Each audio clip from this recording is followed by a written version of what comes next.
his granddaughter, Lady Louise, who's driving His Royal Highness's exercise carriage tonight. They tried to silence her, they tried to steal from her, and they almost got away with it.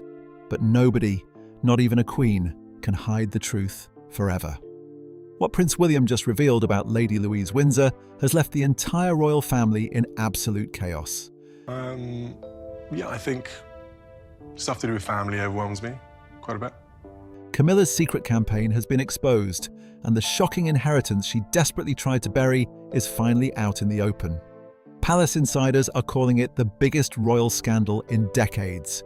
And once you hear what Queen Elizabeth actually left behind, you will never look at the monarchy the same way again. On the evening of January the 30th, 2026, Buckingham Palace released a short statement that caught almost everyone off guard. It was carefully worded, measured in tone, and gave very little away. Yet the information it contained sent immediate ripples through the British royal family, the press, and the wider public. Lady Louise Windsor, the 22-year-old granddaughter of the late Queen Elizabeth II, had formerly inherited a private Scottish estate. The property had no public profile, no Wikipedia entry, and no presence in any official registry of royal holdings. To most people reading the statement that evening, the name meant nothing. To a very small number of people inside the palace, it meant everything. The estate was known, in the rare instances it was referred to at all, as the Grey House. It sits deep within the Cairngorms, the mountain range that forms the largest national park in the United Kingdom. This is not the part of Scotland that appears in tourist brochures or royal holiday photographs. The Cairngorms are raw and largely unforgiving, a landscape of exposed granite, ancient woodland, and open moorland where the weather can shift from calm to dangerous without much warning. The Grey House occupies a natural hollow in the terrain, positioned between stretches of land that were once used as private hunting corridors during the Victorian era. It cannot be seen from any public hiking trail, and its location was never shared with any heritage organisation or mapped by any open land survey. The house itself is a structure of dark grey stone, built solidly and with no decorative ambition. There are no grand reception rooms, no ceremonial halls, and no architecture designed to impress visiting dignitaries. It was built, or at least maintained and modified, with a single purpose in mind: private retreat. Former members of staff who had worked under what they called the site fee protocol, a term used internally to keep references to the estate out of standard administrative paperwork, described a property that functioned more like a well-kept personal home than anything resembling a royal residence. There were libraries, there were modest working rooms, there was space to walk and think. There was, by all accounts, an almost complete absence of noise. The acquisition of the Grey House dates back to 1952, a year of profound personal and professional upheaval for the woman who would become its owner. Elizabeth had lost her father, King George VI, in February of that year. She was 25 years old, newly crowned, and suddenly the most publicly scrutinised person in the country. Within months of ascending to the throne, and while preparations for her coronation were already underway, she moved quietly to purchase this remote piece of Highland land. The transaction did not go through any of the official channels associated with the Crown Estate or the Duchy of Lancaster. It was handled instead through a private holding company, managed by a financial advisor who had previously overseen elements of the Queen Mother's personal Highland investments. The deed carried no royal title, no reference to the monarchy, and no indication that the buyer was the sovereign of the United Kingdom. From the very first moment, the Grey House was designed to be invisible. This was not an oversight or a convenience. It was a deliberate decision made by a young queen who understood, very early in her reign, that she was going to need somewhere the institution could not follow her. The property remained hidden in plain sight within the duchy accounts under the administrative label of site fee, a phrase that looked to any auditor reviewing the books like a routine land management cost. For over 7 decades, that description held. No journalist uncovered it, no parliamentary inquiry flagged it, no member of the extended royal family, outside of an extraordinarily small circle, was ever told it existed. What made this possible, in part, was the nature of the estate itself. The Grey House demanded nothing. It generated no public events, hosted no state functions, and required no explanation. While Balmoral served its purpose as a visible and well-documented royal retreat, the Grey House operated on an entirely different level. It was not a place for the family, it was a place for one person. Prince Philip reportedly found the isolation deeply uncomfortable. A man who preferred structured activity and social engagement, he visited very rarely after the early 1960s and, according to people familiar with the household, made no secret of his dislike for the place.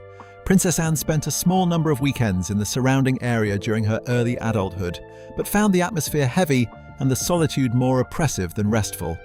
Princess Margaret visited once and left within 24 hours, reportedly describing the house as feeling like a monastery built for a single occupant. These reactions, while understandable, only reinforced the estate's central purpose.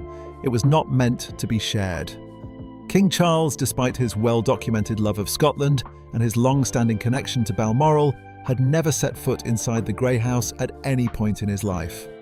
This is a significant detail, not just as a curiosity, but because of what it later meant for the legal and political battles that unfolded in 2025 and 2026.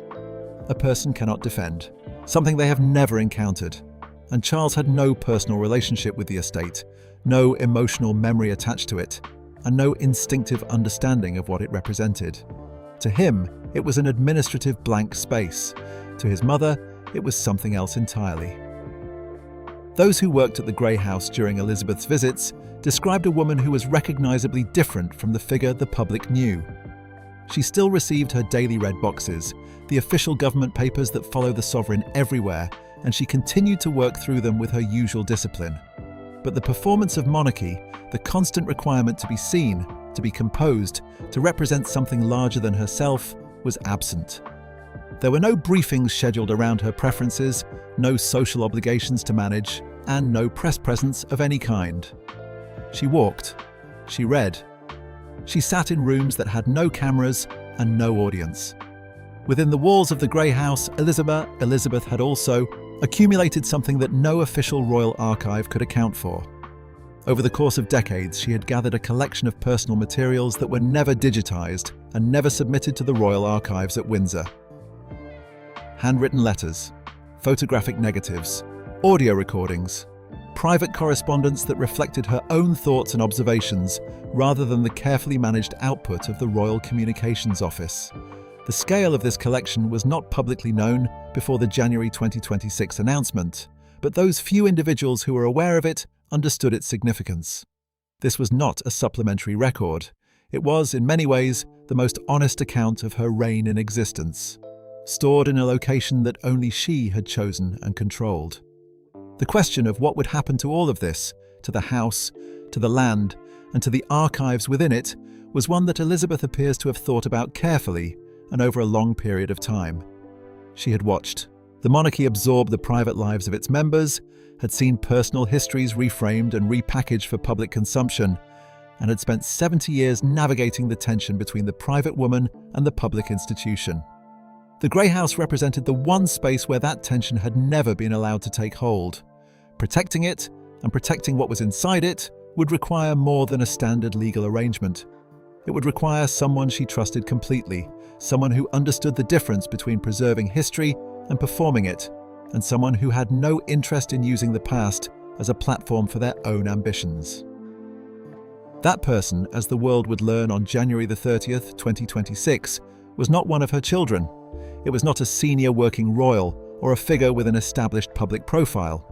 It was a 22-year-old woman who had spent her adult life doing something almost unheard of in the modern royal family: staying quiet, staying grounded, and staying out of the way.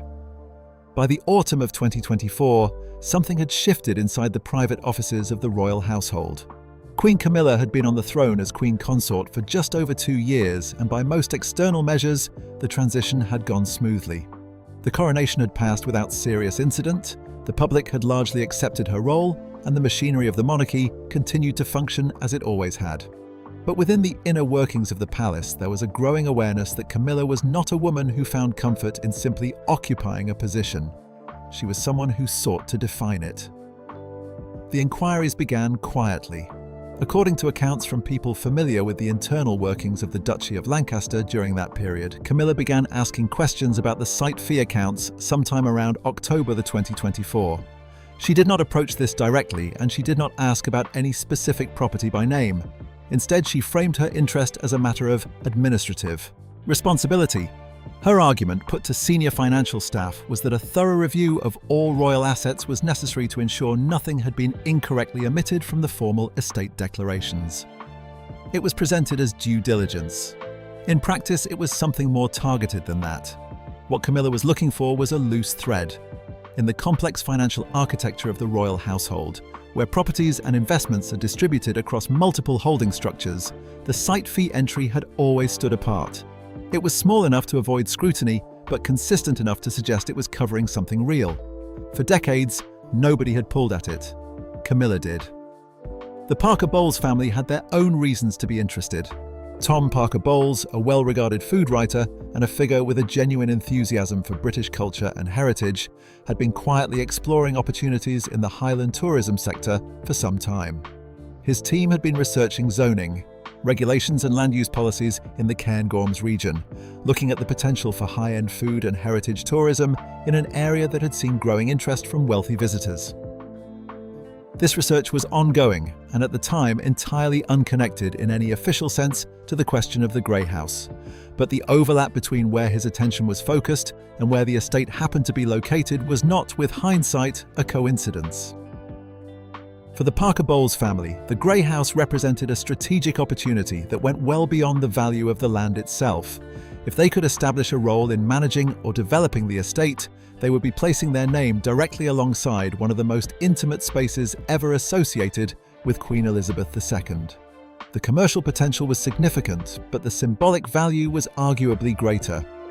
Control over the Grey House would mean proximity to the late Queen's private legacy, and in the world of royal influence, that kind of association carries a weight that money alone cannot purchase.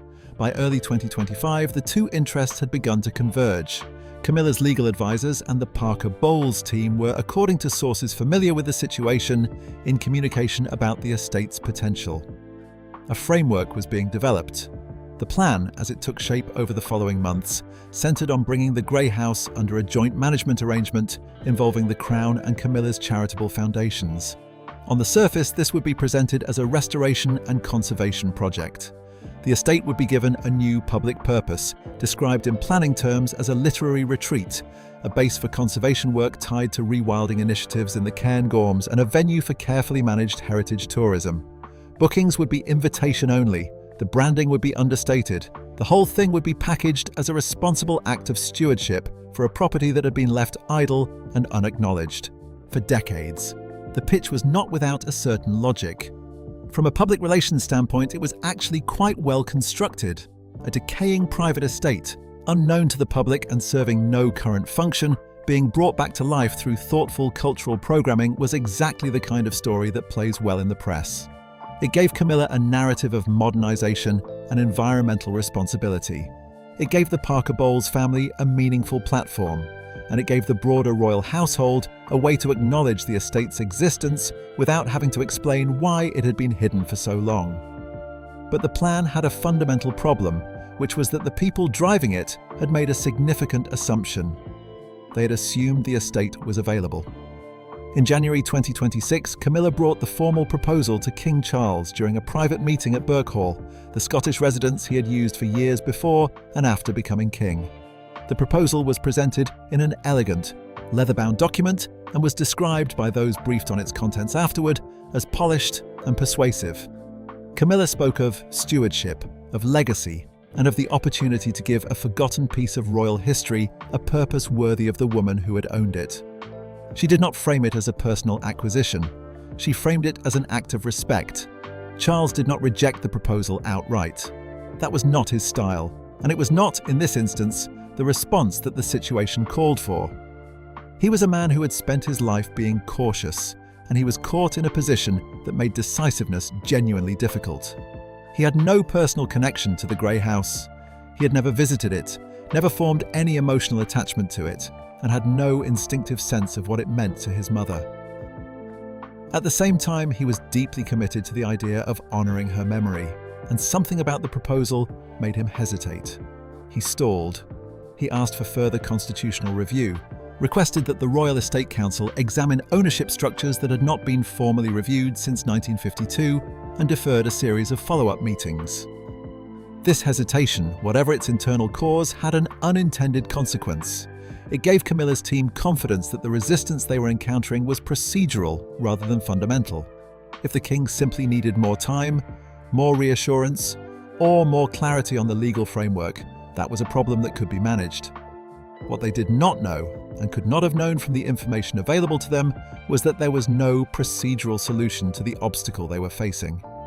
In the weeks before the formal proposal was even submitted, Camilla had authorized a team of private surveyors to visit the estate under the banner of an environmental evaluation. The surveyors were seen in the area surrounding the Grey House, crossing the moorland with specialist equipment, preparing what were described as restoration, budgets and heritage programming assessments. The intent was to have detailed architectural and land use data ready for the moment the proposal was accepted, cutting down the time between approval and implementation. It was efficient planning. It was also a serious miscalculation. The Cairngorms is not an anonymous landscape.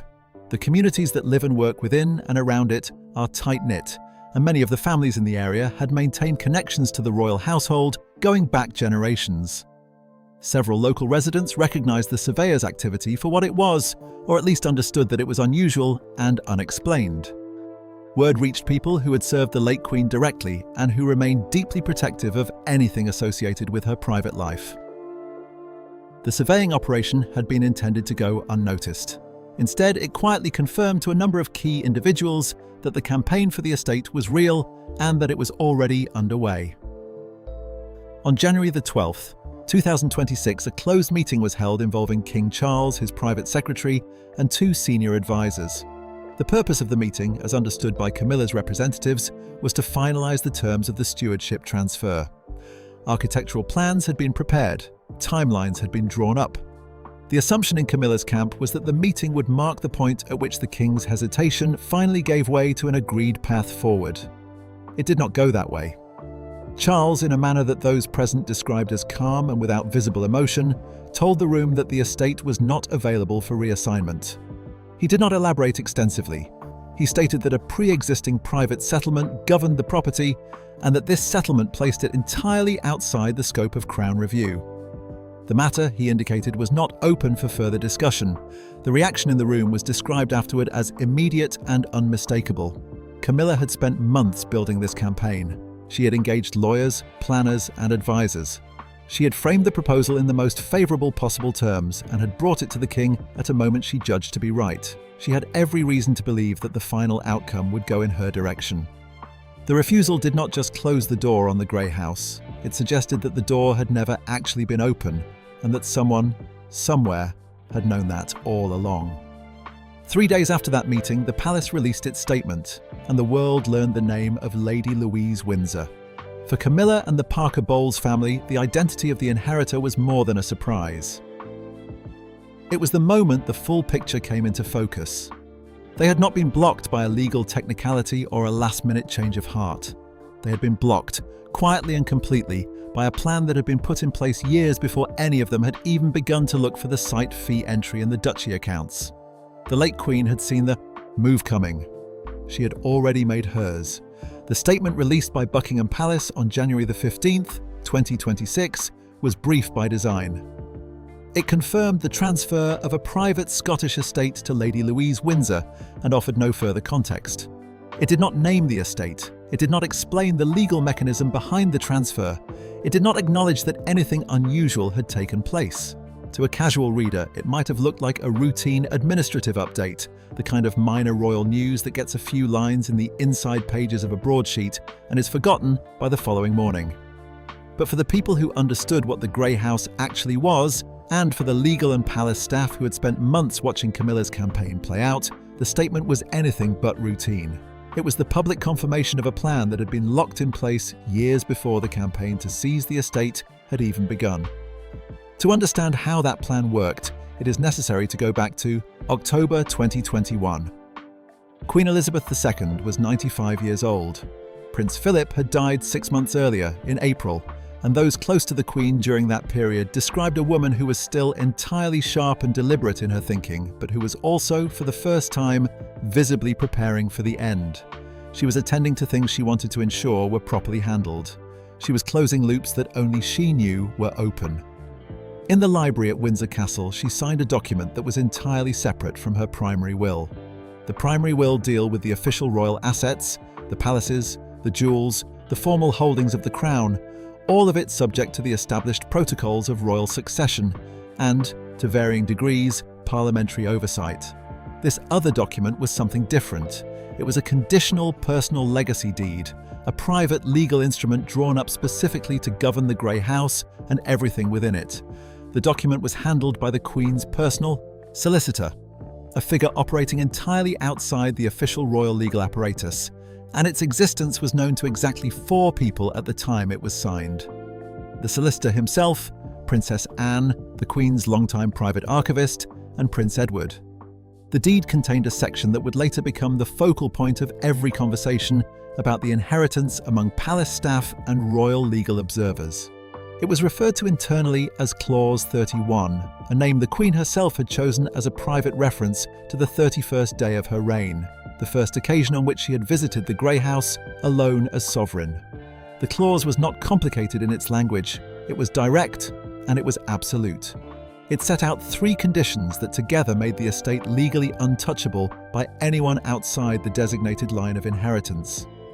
The first condition stated that the property would only transfer to its named beneficiary upon the conclusion of all designated trustee arrangements, meaning that a specific sequence of legal steps had to be completed before any transfer could take place, and that sequence could not be accelerated or bypassed by external pressure.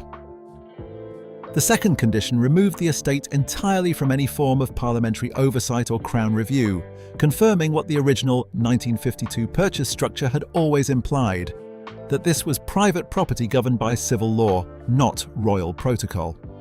The third condition was the one that dealt a direct and permanent blow to any ambitions Camilla or the Parker Bowles family had been developing. It stated in explicit terms that Queen Camilla, her children, and their direct descendants were permanently excluded from any form of ownership, access, or managerial involvement with the estate. There was no ambiguity in the wording and no room for legal interpretation. The exclusion was total. The 4 people who knew about this clause had watched the entire campaign of 2025 and early 2026 unfold in silence. They had observed the surveyors on the moors, followed the internal discussions about Camilla's proposal to the king, and sat through the tension of the January 12th meeting, knowing something that nobody on the other side of that conversation knew. The Grey House was never in play. It had not been in play since October 2021. Every legal preparation, every architectural rendering, every conversation between Camilla's advisors and the Parker Bowles team had been built on a foundation that did not exist. The question that naturally followed the announcement was the one that most people outside the palace could not immediately answer. Why Louise? She was 22 years old. She was not a working royal. She had no public profile to speak of, had given almost no interviews, and had spent her adult life in a way that was so deliberately understated that many people were barely aware she existed. She was studying at the University of St Andrews, had a known passion for equestrian sports, and had made occasional appearances at formal royal events, always on the periphery, always without drawing attention to herself. She was not, by any conventional measure, the obvious choice to become the keeper of the most significant private archive in the history of the British monarchy. The answer lies in 3 summers. In 2019, 2020, and 2021, Louise had spent extended periods at Balmoral with her grandmother. This in itself was not unusual. Various members of the royal family visited Balmoral regularly, and summer gatherings there were a long-standing tradition. What was different about Louise's visits, according to people who were present during that period, was the nature of the time she spent with the Queen. While other family members arrived with staff, schedules, and the various social and professional obligations that defined their lives, Louise arrived with considerably less. She was simply there. She walked. She spent time in the private libraries. She sat with her grandmother in rooms where most members of the family rarely ventured. One member of the household staff who worked at Balmoral during that period, later recalled that there was a quality to Louise's presence that was difficult to define precisely but easy to recognize. She did not need to be entertained, she did not require attention, and she did not treat time with the Queen as an opportunity to raise issues or advance agendas. She was just present. During those summers, particularly in 2020 and 2021, Louise was quietly involved in something that went beyond ordinary family visits. She was helping the Queen sort through personal papers. Not the official correspondence or the state documents that were destined for the royal archives, but the private materials, the letters, the photographs, the recordings, and the handwritten notes that Elizabeth had accumulated over 7 decades and that she had always intended to keep separate from the official record. This was delicate work, not in a physical sense, but in terms of what it required from the person doing it.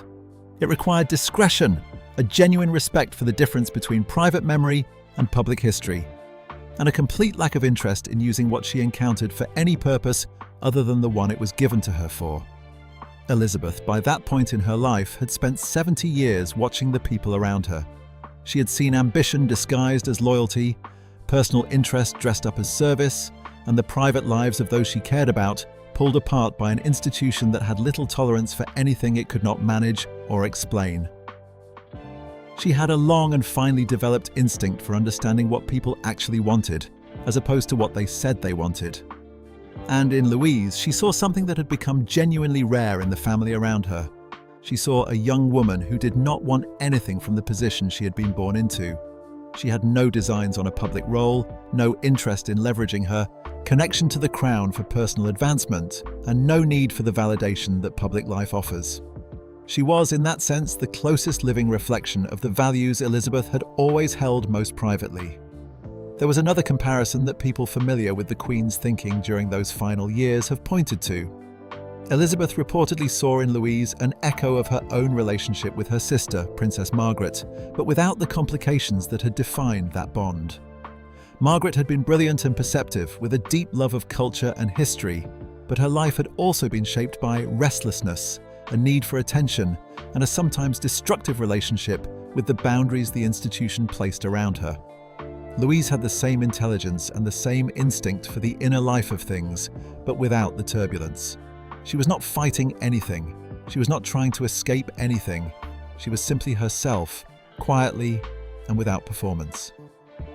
The legacy deed was signed in the months immediately following Philip's death, and the timing is significant. Elizabeth was a woman who had just lost her husband of 73 years and who understood with complete clarity that she was now in the final chapter of her life. She was thinking about what would happen to the things that mattered most to her once she was no longer there to protect them. She knew that the grey house, the archives within it, and the unfiltered version of her own life that those materials represented would attract attention the moment her death made it visible. She knew that there were people around her, and people adjacent to the family, who would treat those materials as assets rather than memories, as tools for shaping narrative rather than records of a private life. By writing the deed the way she did, and by naming Louise as the sole beneficiary, she was doing 2 things simultaneously. She was legally protecting the estate from the people she did not trust, and she was morally entrusting it to the one person she believed would understand its true purpose. The wording of the sealed inheritance letter, opened by the palace solicitor in late 2025, was described by those who read it as unmistakably personal in tone. The Grey House was described not as a monument or a heritage asset, but as a refuge. The archives were described not as a public record, but as the private thoughts of a woman. The instruction to Louise was not to preserve the legacy of a monarch, but to protect the memory of a person. That distinction was everything, and it was one that only someone who had sat with the Queen in those quiet Highland rooms, helping to sort through a lifetime of private papers, would have been equipped to understand. The news settled over the palace like the weather. In the hours and days following the January 15th announcement, the public reaction was broadly one of curiosity and quiet admiration. Here was a young woman who had spent her entire life avoiding the spotlight suddenly revealed as the chosen guardian of the most private space the late Queen had ever owned. For most people reading the story from the outside, it had the quality of something unexpectedly right, a piece of information that once known seemed almost obvious. Inside the palace, the atmosphere was considerably more complicated. Queen Camilla had built her entire campaign around the assumption that she would win. That assumption had not been arrogance exactly.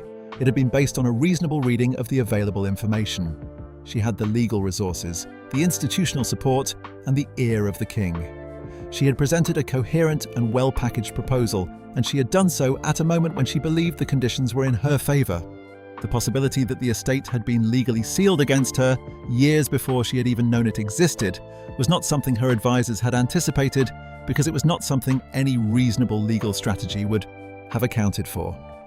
You cannot plan around an obstacle you have no reason to believe is there. The confrontation that staff would later describe as one of the most tense moments of the post-Elizabethan palace came on the evening of January the 26th in the Long Gallery at Windsor Castle. Camilla and Princess Anne came face to face in a conversation that, by all accounts, did not stay calm for long. Camilla's argument centered on the structure of the monarchy as Charles had defined it. The slimmed-down model of royal life, which reduced the number of working royals and concentrated public duties among a smaller core group, had been one of the king's central ambitions since before he took the throne. Louise, Camilla argued, had never been part of that structure. She was not a working royal. She had not been trained for public responsibility at the institutional level. Handing her control of a significant royal asset, along with whatever influence came attached to it, was a disruption to the Themount, order that Charles himself had championed.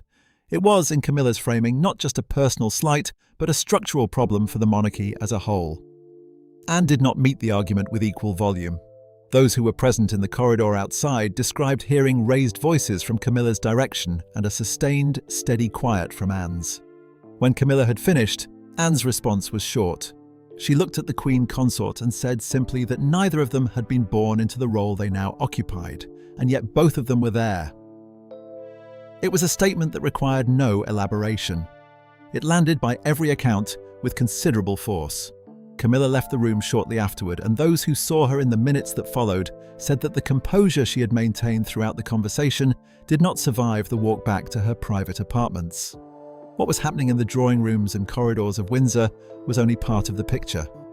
A different, and in some ways more revealing set of events had been playing out behind the scenes for several months before the public announcement. Duchess Sophie, Louise's mother, had spent much of her professional life before joining the royal family working in public relations. She understood, with a clarity that came from direct experience, how information could be used as a weapon and how a person's reputation could be shaped or damaged by the careful placement of stories, leaks, and associations. She had watched the campaign for the Grey House develop and had drawn her own conclusions about what might happen once the legal battle was lost and other methods became tempting. In the latter part of 2025, Sophie had commissioned a thorough security review of the Grey House and its surrounding land. The findings were not reassuring. There had been multiple attempts to conduct aerial surveillance of the property using drones, with particular attention to the roofline and external access points. On the northern tree line of the estate, local workers had discovered remote trail cameras that had been placed to monitor movement in and out of the property. Nobody claimed responsibility for the equipment, and no formal accusations were made publicly. But the sophistication of what had been found suggested that whoever was behind it had access to resources that went well beyond casual curiosity. Sophie did not wait for further confirmation before acting. Working through the Duke of Edinburgh's office, she arranged for military-grade signal jamming technology to be installed on the property, and she ensured that the personal protection team assigned to Louise was made up entirely of officers with a documented history of loyalty to the late Queen's household. Prince Edward's role in this period was quieter but no less significant. In November 2025, as the legal process surrounding the inheritance was moving toward its conclusion, Camilla had reached out to him directly. The conversation, as Edward later described it to close associates, was framed around the concept of family unity.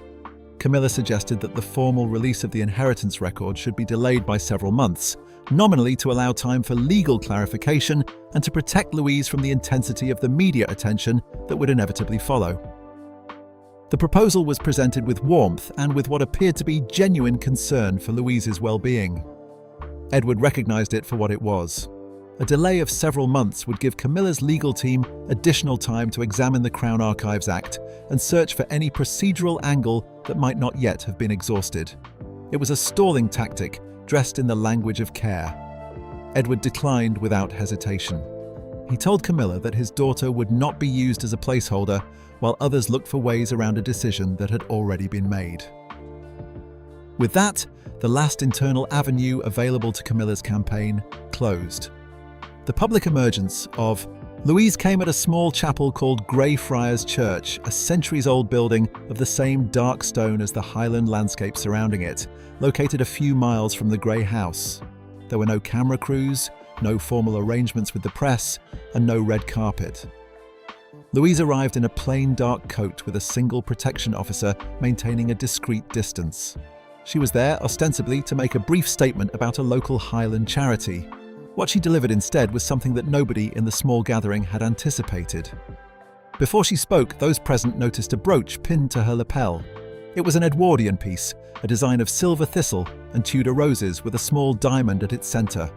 Unremarkable to most eyes, but not to people who had studied the late Queen's private correspondence. On the underside of the brooch, in a small engraving, were the words, "For service, not spectacle." This was not a phrase from any public royal document. It was a private motto used by Elizabeth II in her handwritten letters to a very small number of people. The wearing of it was not accidental, and it was not simply a sentimental gesture. It was a signal, communicated through an object rather than words, that Louise had been trusted with a level of intimacy that went far beyond the formal transfer of property. Her speech lasted approximately 2 minutes. She began by stating that the house she had inherited was not a trophy, and that she held it not because of her name but because of what she had been taught by those who came before her. She spoke of quiet loyalty and private strength, and of a kind of faith that protects rather than performs. She said, clearly and without apparent nervousness, that she would not allow the memory she had been entrusted with to be rewritten for convenience. Then she turned away from the small audience, faced a stone plaque behind the altar, and bowed. The plaque carried a line from Queen Elizabeth's first Christmas, broadcast, a statement about duty giving meaning to the crown rather than the other way around. The clip of the speech was shared on social media within minutes of Louise leaving the chapel and had reached 15 million views by that evening. The response was not manufactured or coordinated. It came from people who recognized in the simplicity of what they had just seen something that felt genuinely different from the managed and polished outputs they had grown used to from the royal household. Louise had not used a prepared press release, had not stood in front of a branded backdrop, and had not delivered her remarks in the careful, modulated tone of someone who had been coached for the occasion. She had spoken like a person with something real to say. The reaction from within the family was swift and, in at least one case, significant. Catherine, the Princess of Wales, posted a single image to her personal social media account that same evening. It showed a handwritten note in neat script reading that legacy is not what we receive but what we choose to preserve, signed with a single initial. The post referenced the Grey House directly and was tagged with words connected to Windsor duty. Within 20 minutes, it had accumulated over 3 million responses.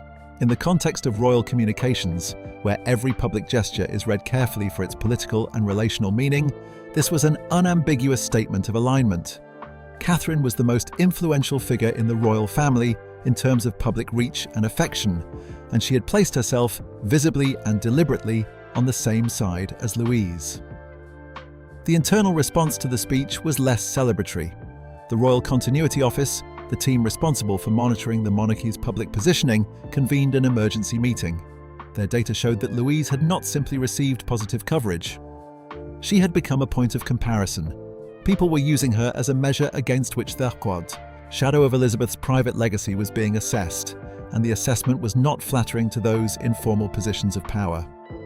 The shadow of Elizabeth's private legacy was beginning to cast itself over the present, and it was doing so through a young woman who had not asked for any of it.